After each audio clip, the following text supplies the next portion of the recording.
السلام علیکم friends, welcome back to my channel novels کی دنیا۔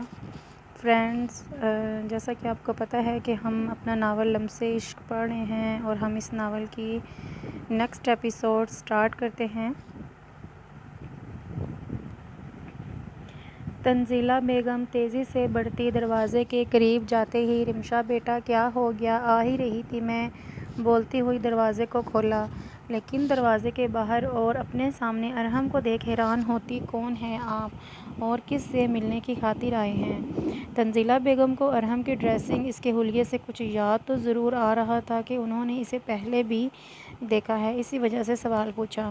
السلام علیکم آنٹی، ایکچولی صنم کو لینے کے لیے آیا ہوں تو اسے بلا دیں جلدی، because I have no time. Arham بھی اپنے آنے کا مقصد ایسے بتا گیا جیسے کہ صنم کے ساتھ اس کا بے حد گہرا رشتہ ہو۔ جی کیا مطلب، کون ہو تم اور صنم کو کہاں لے جانا ہے؟ اپنی بیٹی پر بات آنے کے باعث ان کے رویے میں بھی بدلاؤ آ چکا تھا، کیونکہ ایک ماں کے سامنے اسی کی بیٹی کو بات کوئی غیر کرے وہ کیسے سہن کر سکتی ہیں؟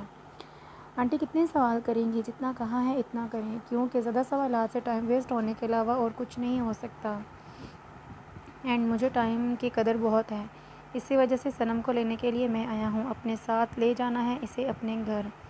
آپ خوشی سے موج کے ساتھ اپنی زندگی گزاریں اور ہم اپنی لائف کو سکون سے گزاریں گے، چونکہ مجھے کسی سے بھی کچھ مانگنے کی عادت نہیں ہے، اسی وجہ سے آج بھی صنم کا رشتہ آپ کے پاس مانگنے کے لیے نہ آ سکا۔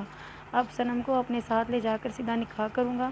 اگر آپ کی خواہش ہے تو بنا کوئی ڈرامہ کریٹ کیے رانا مینشن آ جائیں، ورنہ آپ کی موجودگی کی پرواہ مجھے ہرگز نہ ہے۔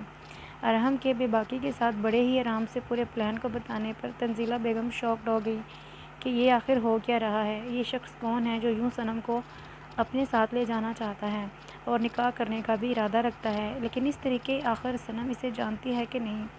ایسے ہزاروں سوالات ان کے دماغ میں آ چکے تھے۔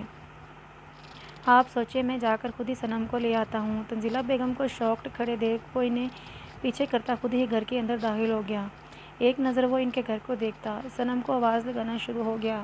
صنم جو کہ ارحم کی آواز کو سنے خوفزدہ ہوتی، یہ تو ارحم ہے لیکن یہاں پر کیسے آ گیا؟ ادھر ادھر دیکھنے پر اسے دائیں جانب سے یہیں پر ہی آ رہے ارحم کو دیکھ اٹھ کھڑی ہوئی۔ اس کی آواز ارحم کو اپنے گھر میں دیکھ حلق میں ہی پھنس چکی تھی، لیکن بمشکل پھر بھی وہ کانپتی بول پڑی، تم یہاں پر کیا کر رہے ہو؟ اس پل وہ سب کچھ بھول چکی تھی، بس وہ اس کے یہاں آنے کا مقصد جاننا چاہتی تھی، اسی وجہ سے اسے سوال پوچھ لیا۔ میں تمہیں لینے کے لیے آیا ہوں، ایکچولی آج تو نکاح تھا تمہارا، اور ایک لڑکی کے عین موقع پر اس کے دولہے کا اسے چھوڑ کر چلے جانے کا دکھ اس لڑکی کو بے حد ہوتا ہے، بٹ یو نو دیٹ کہ تمہارا نکاح تو آج ہی ہوگا، لیکن اس خود غرض اور گھٹیا انسان کے ساتھ نہیں، بلکہ اس اصلی مرد کے ساتھ جو تمہیں اپنا نام دے گا۔ ارحم رانا کی بیوی بننے کا موقع مل رہا ہے تمہیں، چلو اب یار جلدی سے چلیں، بہت سے کام ہیں ہمیں، اب تمہارا ہونے والا شوہر کوئی عام انسان تو ہے نہیں جو کہ ہر وقت فارغ رہتا ہو۔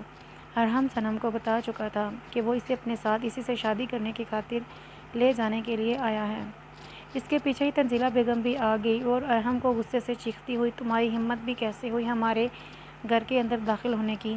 دفع ہو جاؤ یہاں سے، ہماری زندگی اس سے پہلے ہی بے حد مشکل ہو چکی ہے، مزید اسے مشکل مت بناؤ، پہلے ہی ہم پر قیامت ٹوٹ چکی ہے، جان چھوڑ دو تم سب لوگ ہماری۔ لوگوں اور ان کے رویوں سے پریشان ہوتی وہ ارحم کے آگے منت کرنے کے انداز میں کہنے لگی، آپ عمر میں بڑی ہیں، اس وجہ سے لحاظ کر رہا ہوں، ورنہ مجھے دوسروں کے ساتھ ملوانے والے کا حشر نشر کر دیتا ہوں، اور اگر ابھی بھی میرا دماغ خراب ہو گیا تو شاید اسے بھی بھول جاؤں کہ آپ میری سانس ہیں۔ میں جب کہہ چکا ہوں کہ صنم سے شادی کرنے کے لیے لے جا رہا ہوں، پھر بھی خوش نہیں ہے کیا؟ کیسے ناشکرے لوگ ہیں۔ ارحم رانا داماد مل رہا ہے آپ کو، یہ بات دھیان میں رکھیں، اور خود پہ بے حد فخر کرتا تھا، اپنی ذات اس سے سب سے ابتر لگتی تھی، اسی وجہ سے وہ اتنا غرور کرتا تھا۔ صنم تم چلو یار، کیا یہ ڈرامہ شروع کیا ہوا ہے؟ صنم کو بازو سے پکڑیں وہ اسے اپنے ساتھ لے جانے لگا، کیونکہ اب کی مرتبہ اسے غصہ آنا شروع ہو چکا تھا۔ یوں اپنی بازو کو پکڑے ارحم اسے اپنے ساتھ لے جاتا دیکھ غصے سے چیختی ہوئی، چھوڑو مجھے، اور اپنے ہاتھ کی مدد سے وہ اس کے مضبوط ہاتھ کو چھڑوانے کی کوشش کرنے لگا، چونکہ ارحم کیا سے پکڑنے کی گرفت اس قدر مضبوط تھی، اسی باعث وہ زور زور سے اس کے ہاتھ پہ مارنے لگی۔ ساتھ ہی صنم کی والدہ بھی اپنی یوں بیٹی کو سرعام ایک انجان شخص کے انہی کے گھر سے لے جاتے دیکھ وہ بھی اس کی منت کیے جائے جسے تنگ آتا ارحم صنم کے بازو کو چھوڑ اور جینس کی بیگ میں سے بندوق کو نکالے تنزیلہ بیگم کی پیشانی پہ رکھتا۔ کب سے تماشا لگا رکھا ہے تم لوگوں نے؟ لگتا ہے شرافت پسند نہیں ہے تم لوگوں کو؟ کب سے پیار سے سمجھائے جا رہا ہوں تاکہ پیار محبت سب سے سب ہو جائے، لیکن یہاں نخرے ہی بڑھتے جا رہے ہیں۔ لگتا ہے اب یہی کرنا پڑے گا۔ ارحم غصے کے باعث خود کو بھی چیخ پڑا تھا۔ صنم شاکڈ ہو چکی تھی یہ منظر دیکھ کر، ایک پل کے لیے مانو اس کے وجود سے کسی نے جان ہی نکال دی ہو۔ صنم کو یوں شاکڈ کھڑے دیکھ کر ارحم گن کو ریوولٹ کرتا بولو چل رہی ہو میرے ساتھ؟ تمہارے پاس 1 منٹ ہے ورنہ آئی ڈونٹ نو کہ مجھ سے کیا ہو جائے گا۔ آخر اس نے اس سے مجبور کرنے والا آپشن پیش کر ہی دیا۔ ارحم کی آواز کو سنتی صنم واپس میں ہوش میں آئی، اس کے ہاتھ آگے ہاتھوں کو جوڑتی پلیز ہٹاؤ اسے، کہیں چل نہ جائے، پلیز مت کرو یہ سب، پیچھے کرو اسے میری امی سے۔ اس کے دماغ میں صرف اور صرف ایک ہی بات چل رہی تھی کہ ارحم اس کی ماں کی پیشانی پر رکھی بندوق کو پیچھے کرے۔ 10 سیکنڈ گزر چکے ہیں، جواب دو مجھے، کیا تم میرا کہا مان کر چپ چاپ سے چل رہی ہو میرے ساتھ؟ ایک مرتبہ پھر سے اس نے پوچھا۔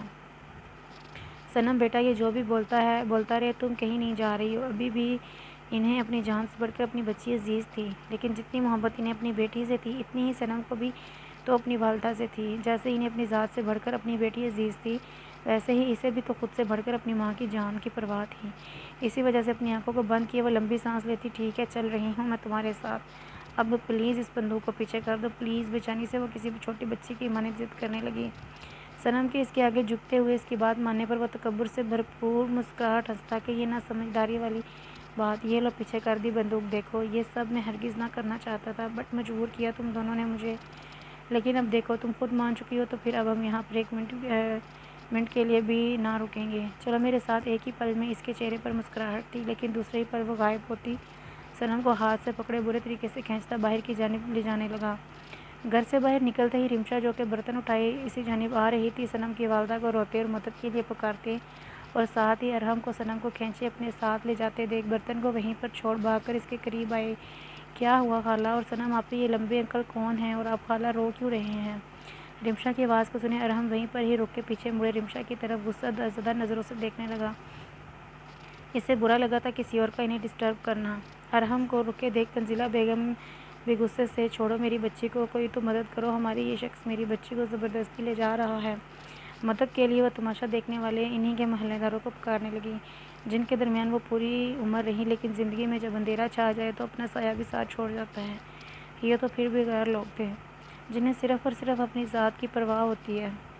رمشا جو کہ تنزیلہ بیگم کی بات کو سنے اپنے سے بے حد بڑے شخص کو غصے سے دیکھتی اس کے قریب آئی صنم کے ہاتھ کو جو ارحم نے پکڑا ہوا تھا سے چھڑوانے کی کوشش کرنے لگی۔ وہ ننھی سی جان صرف اور صرف اپنی آپی کو بچانا چاہتی تھی، ہر ممکن کوشش کی۔ ارحم کو اس بچی کی حرکتوں پہ شدید قسم کا غصہ آ رہا تھا، اسی وجہ سے وہ مزید اپنے ہاتھ کی گرفت کو مضبوط کر چکا تھا، لیکن وہ فی الحال رمشا سے کچھ نہ بولا۔ لیکن اسی پر رمشا کا ناخن صنم کے ہاتھ کو چھڑوانے کے چکر میں ارحم کے ہاتھ پہ لگ گیا، جس کے باعث اسے اس ننھی سی جان پر اس قدر غصہ آ گیا کہ وہ صنم کے ہاتھ کو چھوڑ رمشا کو تھپڑ مارنے لگا، لیکن راستے میں ہی صنم نے اس کے ہاتھ کو پکڑے روک لیا۔